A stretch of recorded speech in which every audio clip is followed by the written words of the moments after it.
নমস্কাৰ বন্ধু বান্ধৱীসকল। এতিয়া ৰাতি 12:30 বাজিবৰ হ'ল। দিনতো এনেকুৱা এটা পৰিৱেশৰ সৃষ্টি হ'ল আজি আমাৰ তেজপুৰত। মানুহ মানে ইপাৰ সিপাৰ হ'ব নোৱাৰা হ'ল, ঘৰলৈ আহিব নোৱাৰা হ'ল। ঘৰলৈ আহিবৰ কাৰণে মানুহে গাড়ী ক'ৰবাত থৈ ক'ৰবাত পাৰ হ'বলগীয়া হৈছে। এনেকুৱা এটা পৰিৱেশৰ খেলিমেলিৰ সৃষ্টি হ'ল। মই এতিয়া বজাৰৰ পৰা আহি গাড়ীখন পাৰ কৰিব নোৱাৰিলোঁ। গাড়ী ক'ত থলোঁ কি হৈছে ঠিক নাই। মানে এনেকুৱা এটা সৃষ্টি আজি হৈ গৈছে। আৰু এতিয়া 12:30 বজাত মই আপোনালোকক ভিডিঅ'টো এইকাৰণেই বনাবলগীয়া হ'ল। ৰাস্তাত হুলস্থুলীয়া এটা পৰিৱেশ। এয়া হৰণ শুনিছে, ৰাস্তাৰ পৰিৱেশটো। এয়া গাড়ী এতিয়াও ৰাতি 12:30 বজাত। এতিয়া আপোনালোকৰ মই মোবাইলত স্ক্ৰীণত দেখুৱাইছোঁ 12:19 হৈছে। 12:19 এয়া দেখিছে, তাৰ সময়টো মই আপোনালোকক দেখুৱাইছোঁ। কিন্তু আৰু এতিয়া মোৰ ঘৰৰ মুখৰ পৰা আপোনালোকক ৰাস্তাৰ পৰিৱেশটো দেখুৱাইছোঁ। দেখিছে, এয়া মোৰ ঘৰৰ ওলাই যোৱা বাট। এয়া গাড়ী এনেকৈ গৈ আছে, এনেকৈ পেলাই গৈ আছে। আৰু যদি 12:30 বজালৈকে এতিয়া এইটো অৱস্থা, আৰু অলপ পিছত ৰাতিপুৱাৰ লগে লগে যদি কাইলৈ মেট্ৰিক পৰীক্ষা, হায়াৰ ছেকেণ্ডেৰী পৰীক্ষা যদি চলি থকাৰ অৱস্থাত যদি এইটো অৱস্থা হ'বলৈ যায়, তেনেহ'লেতো কাইলৈ মহা সমস্যাৰ সৃষ্টি হ'ব। সেইকাৰণে এতিয়া আমি ঘৰত শুই থকা মানুহখিনিয়ে শুব পৰা নাই। হুলস্থুলীয়া পৰিৱেশ এটা ৰাস্তাত। সেইকাৰণে তাকে মই অকণমান ওলাই গৈ ৰাস্তাৰ পৰিৱেশটো আপোনালোকক দেখুৱাবলৈ যত্ন কৰিম। সঁচাকৈ আজি বৰ বেলেগ এটা দিন দেখিলোঁ। সৰুৰ পৰা মানে ইমান ডাঙৰ হ'লোঁ, বহুত মানে উৎসৱ দেখিলোঁ সৰুৰ পৰা ইমান বয়সলৈকে, কিন্তু এনেকুৱা এটা দিন দেখা নাই। এতিয়া মানে 1টা বাজিবৰ সময় হৈ গ'ল। 1টা বাজিবৰ সময়তো ৰাতিৰ পৰিৱেশটো আপোনালোকক দেখুৱালোহি। যদি এইটো পৰিৱেশত হ'বলৈ গৈ থাকে, তেনেহ'লে ৰাতিপুৱা ল'ৰা ছোৱালী পৰীক্ষা কাইলৈ হোৱাটো আশা ক্ষীণ আছে দেই। সেইকাৰণে সঁচাকৈ দেই, আজি দোকান বজাৰটো খতম হ'লেই। এয়া দেখিছে, আৰু আহি আছেনে? আহি আছে বা ৰাতিপুৱালৈকে এনেকুৱা আহি থাকিবলৈ যায়, তেনেহ'লে কাইলৈ অফিচ, স্কুল, কলেজ আৰু আহি আছেনে? আহি আছে। ৰাতিপুৱালৈকে আহিবনে? ৰাতিপুৱালৈকে আহিব। বা ক'ত যাবগৈ? বা বহুত বেলেগ দেই, বহুত বেলেগ এটা উৎসৱ। ক'ত যাবাগৈ? বা ইমান ৰাতিও আহি আছে। এয়া দেখিছে, বহুত ভয়ংকৰ। ৰাতি 1টা বজাৰ মই ঘৰত শুব নোৱাৰিলোঁ। কালি ৰাতিও শুব পৰা নাই। আৰু বহুত এম্বুলেঞ্চ আৰু ইয়াত যান জঁট। আপোনালোকক তাকে দেখুৱালোঁ। এতিয়া মোৰ ঘৰৰ পৰা আহি আছোঁ। মানে এইটো যাম চাগৈ কলিয়াবৰ পাৰ হৈ গৈছে, কাৰণ আমাৰ এই ৰাস্তাটোৱেদি ওলাই গৈছে ডিব্ৰুগড়, তিনিচুকীয়া, শিৱসাগৰ, বিশ্বনাথ চাৰিআলি। কি হ'ল, বেয়া হ'ল গাড়ী?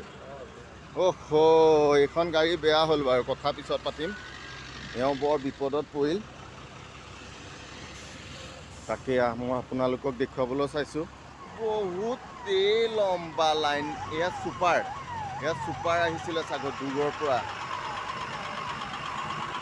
আৰু বহুত এম্বুলেঞ্চৰো আজি বিপদ হ'ল দেই। বহুত সন্ধিয়াৰ পৰা এম্বুলেঞ্চে বহুত বিপদ।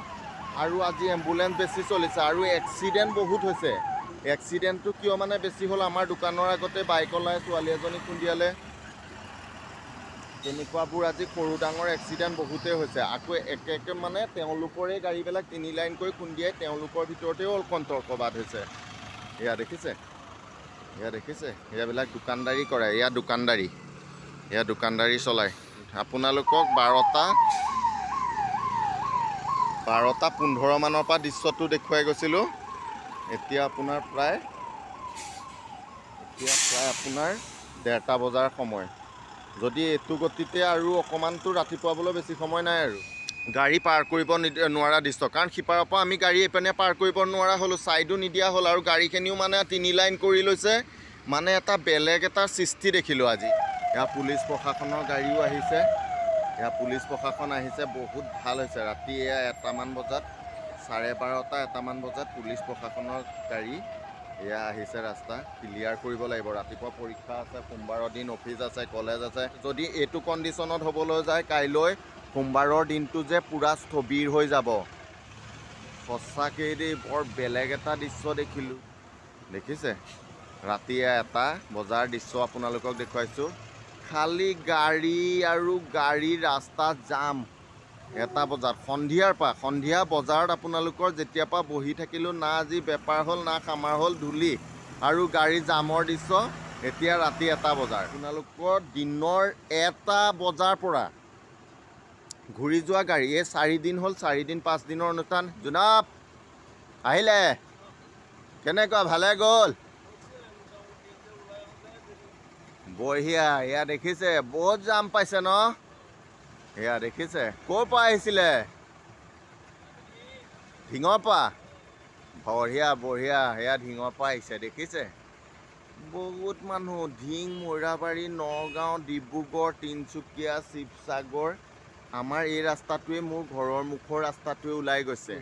2002-03 চনত বাছ আছিলেতো আমাৰ তেজপুৰ, গুৱাহাটী, গোটেই অসমৰ ইমূৰ কুমূৰ, শদিয়াৰ পৰা ধুবুৰী অসমৰ ইমূৰ কুমূৰ ময়ো ঘূৰিছোঁ। বহুত অনুষ্ঠান ময়ো গৈছোঁ, কিন্তু এনেকুৱা এটা বিশাল অনুষ্ঠান আজি মই প্ৰথম দেখিছোঁ। দিনৰ 1টামান বজাৰ পৰাই এনেকুৱাকৈ গাড়ী গৈ আছে, এনেকুৱাকৈ ৰাতি 1-1:30 বজালৈকে। কিন্তু ব্যৱসায়ৰ ক্ষেত্ৰত সেই জেগাকণ দেখুৱাবগৈ নোৱাৰিলোঁ, কাৰণ ৰাতিপুৱাই শুনিলোঁ যে তাত বোলে ঢেকীয়াজুলিৰ পৰা সঁচাকৈ বহুতেই ডাঙৰ জাম হৈছিলে চাগৈ। কিন্তু গাড়ীখিনি যে মানে আজি 4-5 দিনৰ পৰা গৈ আছিলে ইমান অনুভৱ কৰা নাছিলোঁ, কিন্তু এই 4-5 দিনত যোৱা গাড়ীখিনি আজি একেলগে ঘূৰি যোৱা দেখি আজি ইমান জাম হৈছে। এয়া দেখিছে এইবিলাক বেপাৰী বাণিজ্য। তাত দোকানো হৈছিলে, যথেষ্ট সংখ্যক দোকান। এয়া দেখিছে নহয়, এয়া দোকান, এয়া দোকানদাৰী, এয়া দোকানদাৰী, এয়া দোকানদাৰী। এতিয়া মই আপোনাৰ ডিব্ৰুগড়, তিনিচুকীয়া, মৰিগাঁও, নগাঁও এনেকৈ পেলাই বিশ্বনাথ চাৰিআলিলৈ যিখিনি ঘূৰি গৈছে সেই মানুহখিনি গাড়ীখিনিহে দেখুৱাবলৈ যত্ন কৰিছোঁ। আকৌ আপোনাৰ ধুবুৰী, বৰপেটা, খাৰুপেটীয়া, মঙলদৈ পিনৰ সেইটোও চাগৈ তেনেকুৱা কণ্ডিশ্যন হৈছে। মই এতিয়া তেজপুৰৰ পিনে অহাটোহে আপোনালোকক দেখুৱাব পাৰিছোঁ। সঁচা কথা বা আজি এটা বেলেগেই দৃশ্য সঁচাকৈ। এয়া লাইন নিচিগিব বুজিছে। এখন গাড়ী ৰাস্তাতে এতিয়া বেয়া হ'ল জামৰ মাজতে। এইখন গাড়ী এনেকৈ দোকানদাৰী দিছিলে নে কি হৈছে সুধিবলৈ চেষ্টা কৰিম ৰ'বচোন। এয়া দোকানদাৰী গাড়ী, এইখন দোকান দিছিলে, এইখন দোকান দিছিলে নেকি? আয়ু কিহৰ দোকান দিছিলে? আৰু এই মানুহ এটা ইয়াতে গাড়ী বেয়া হৈ গ'ল, ইয়াতেই শুই গ'ল।